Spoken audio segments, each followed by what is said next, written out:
क्या आप जानते हैं कि भारतीय सेना में सिर्फ 3% महिलाएं हैं और उन्हें भी एक्टिव कॉम्बैट का हिस्सा बनने की अनुमति नहीं है। भारत में आर्म्ड फोर्सेस को आमतौर पर मेल डोमिनेटेड माना जाता है। इसी बीच देश में प्रशासन की तरफ से कुछ जरूरी फैसले लिए जा रहे हैं जिससे ये स्थिति बदल सकती है। आज नोदिस के इस वीडियो में हम जानेंगे आर्मी में महिलाओं के पार्टिसिपेशन को बढ़ावा देने के लिए क्या क्या फैसले लिए जा रहे हैं, इनसे क्या बदलाव आएगा, इन फैसलों को अपनाने में किन चुनौतियों का सामना करना पड़ेगा। साथ ही जानेंगे कि आर्मी में महिलाओं की चयन का क्या इतिहास रहा है। इन सभी सवालों के जवाब के लिए आप जुड़े रहिए हमारे साथ। क्या है सुप्रीम कोर्ट का नया फैसला? सुप्रीम कोर्ट ने हाल ही में महिलाओं को एनडीए के एंट्रेंस एग्जाम में बैठने की इजाजत दे दी है। साथ ही महिलाओं के लिए अवसरों की कमी को लेकर कोर्ट ने सेना प्रशासन को फटकार लगाई और उसे अपना रवैया बदलने के लिए कहा।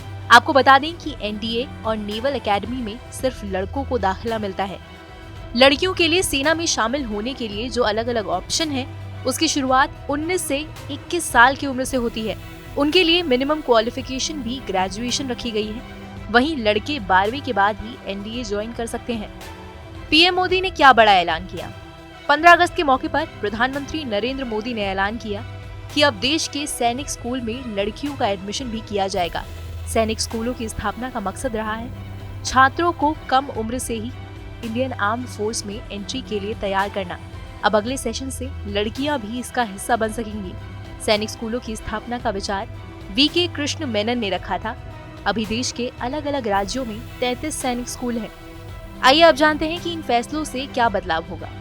सैनिक स्कूलों में लड़कियों के एडमिशन और एनडीए में एंट्री के ये कदम आर्मी में महिलाओं की भागीदारी बढ़ाने के लिए उठाए गए हैं। भारतीय सेना में प्रमुख इकाइयों की कमान संभालने वाली कोई महिला अधिकारी नहीं है। मेडिकल विंग को छोड़कर संस्था में लगभग 6,800 महिला अधिकारी हैं। आमतौर पर सैनिक स्कूल से 25 से 30% ऑफिसर कैडेट्स निकलते हैं जो बाद में एनडीए में शामिल होते हैं। आने वाले सालों में जैसे जैसे ज्यादा से ज्यादा गर्ल कैडेट सैनिक स्कूलों में शामिल होंगी, भारतीय सेना के अधिकारियों के बीच उनका रिप्रेजेंटेशन बढ़ेगा।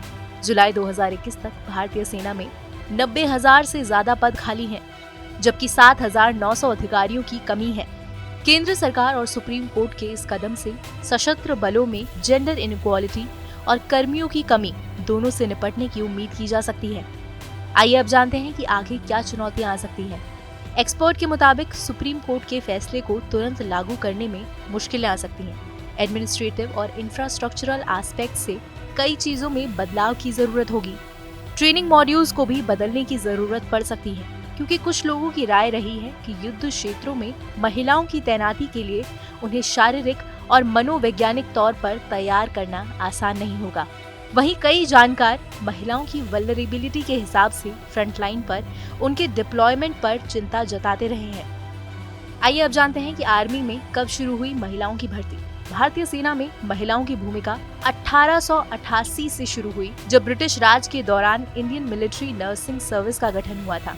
1992 से संगठन में महिलाओं को नॉन मेडिकल रोल्स दिए गए।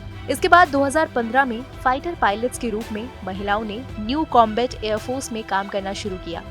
हालांकि इन सब के बावजूद भारतीय सशस्त्र बलों में महिलाओं की तादाद सिर्फ 3% है।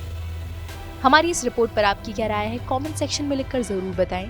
इस वीडियो को लाइक करें, शेयर करें। देश और दुनिया की तमाम मुश्किल खबरों को आसान भाषा में समझने के लिए सब्सक्राइब करें हमारा डिजिटल चैनल नोदिस।